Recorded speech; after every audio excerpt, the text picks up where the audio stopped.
La saluda Noemí. Noemí, ¿qué tal? Buen día. ¿Qué tal? Buen día, ¿cómo están? Bien, bien, bien. Bueno, vos que conocés y estudiaste todo lo que tiene que ver con la historia de la deuda externa en Argentina, ¿qué mirada tenés de todo esto que está sucediendo ahora? Bueno, tengo una mirada muy pesimista. No es ninguna buena noticia aumentar el endeudamiento con el fondo porque es el acreedor más condicionante de todos. Y además, si nos presta un poco más, no es una suma muy grande la que está pidiendo el gobierno, que no estaría dentro de lo que podría prestar el fondo a un país que ya es su mayor deudor. Si no nos presta, eh, sabemos que esos préstamos no van a ir a nada productivo, porque los préstamos del fondo no son para eso, y sino que más bien se van a ir por la canaleta de la fuga, ¿no? De los ciclos estos para mantener el dólar aplastado un tiempo, probablemente hasta octubre, y después, antes de la devaluación, que los capitales se vayan y a nosotros nos queda la deuda. O sea, me parece horrible. Ujú. Y Noemí, ya ahí te va a saludar Juan para también continuar y escuchándote. ¿Por qué un gobierno que ha ajustado y se jacta de haber hecho el ajuste más grande de la historia y que cortó con el déficit fiscal tiene que recurrir a pedir más plata? Porque está muy flojo del lado de las reservas internacionales. El, por la sequía, por la salida de capitales en 2022, perdón, 23, 24, y por el juego de carry trade, de bicicleta financiera que están haciendo, Ujú. las reservas están muy bajas. Entonces, eso desestabiliza el tipo de cambio. El gobierno necesita, por un lado, mantener la inflación más o menos en baja. De todas maneras, 2,7, como dio en diciembre, es altísima, pero bueno, es menos que lo que había antes y que lo que el propio gobierno provocó, y para eso necesita que el tipo de cambio no se le dispare. Viste que ahora anunció que este ajuste periódico del Crawling Peg va a ser 1% mensual a partir del 1 de febrero, y necesita abastecer de dólares al mercado, comprar dólares también para atender los pagos de deuda externa, que este año son muy grandes. Entonces, tener al dólar controlado es la principal variable de este plan, que además está atado con alambre, de este plan económico, que es uno, como tantos, con un ajuste extremo, y por eso necesita dólares para que siga el juego, como decía, al menos hasta las elecciones de octubre, que quiere ganar, por supuesto, el gobierno quiere ganar para consolidar su poder, tener más representatividad en el Congreso, depender menos de las negociaciones con los otros, Noemí, con los buen otros día. partidos. Juan Estrasnoy te saluda.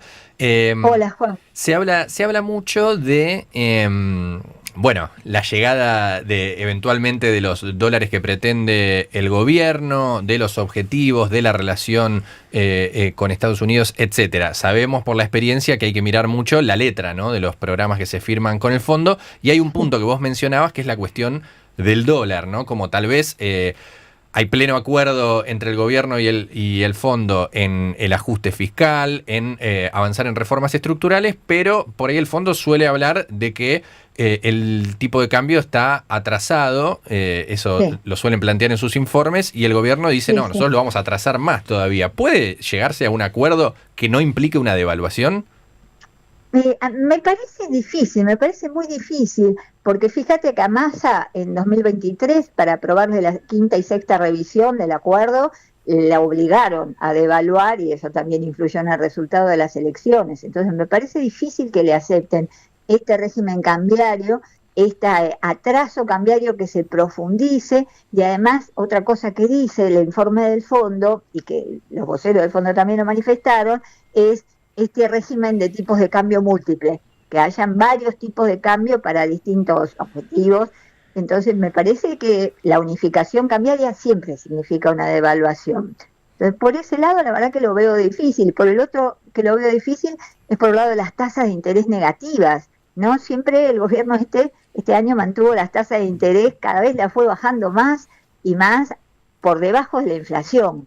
Entonces, eso también el fondo lo objeta porque siempre pide un tipo de cambio alto para que después aguante, que estabilice, se estabilice el tipo de cambio y no haya que modificarlo en un tiempo, y tasas de interés altas. Y esto también tiene que ver con los intereses que están representados en el fondo, que más bien tienen que ver con los del sector financiero, la comunidad financiera internacional, que, bueno, exige una rentabilidad alta, que entonces devaluación y alza de las tasas de interés son medidas que clásicamente el fondo pide y está pidiendo. Ahí no sé cómo van a y así como en 2018, bueno, el acuerdo entre Trump y Macri permitió que Estados Unidos impusiera determinadas condiciones, incluso a socios que estaban reacios en el fondo, para que se apruebe un préstamo de esa magnitud totalmente extraordinario e inhabitual.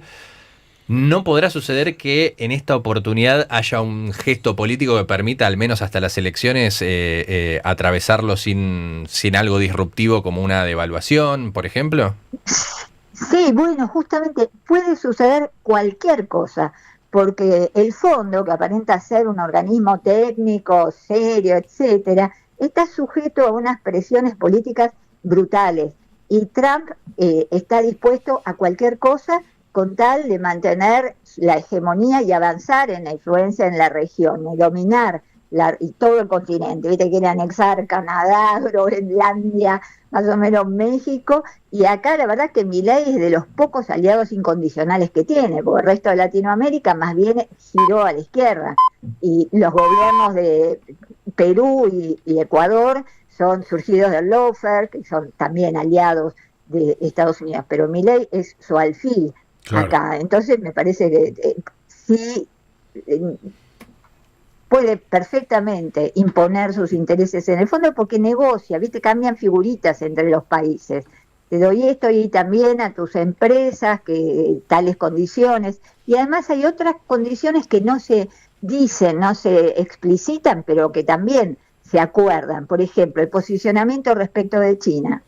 Eso es algo que ya viene exigiendo Estados Unidos en las negociaciones en los organismos internacionales a los países que llegan a pedir algo, como la Argentina, y que además aquí han sido ambiguos, ¿no? Primero era un no total, después que sí, que China es el acreedor que no nos pide nada, pero seguramente va a haber también una presión en ese sentido, o sea que del fondo pueden inventar cualquier cosa para justificar darle plata a la Argentina para que continúe el gobierno de ultraderecha alineado con Trump, con Estados Unidos y específicamente con estas políticas energúmenas de Trump.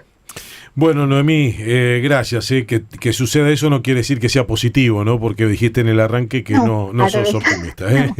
No, gracias. Nada. Bueno, gracias a ustedes. Un abrazo. Gracias. Noemí Brenta, doctora en economía, economista, investigó y escribió La historia de la deuda externa en Argentina. Algo sabe con respecto al Fondo Monetario Internacional. Esto que acá, es increíble. Estamos festejando más deuda, ¿no? Y realmente es increíble, pero está sucediendo, no es un sueño, ¿eh? Esto está sucediendo en la República Argentina. 9:31, noticias. Presenta Maxi Consumo.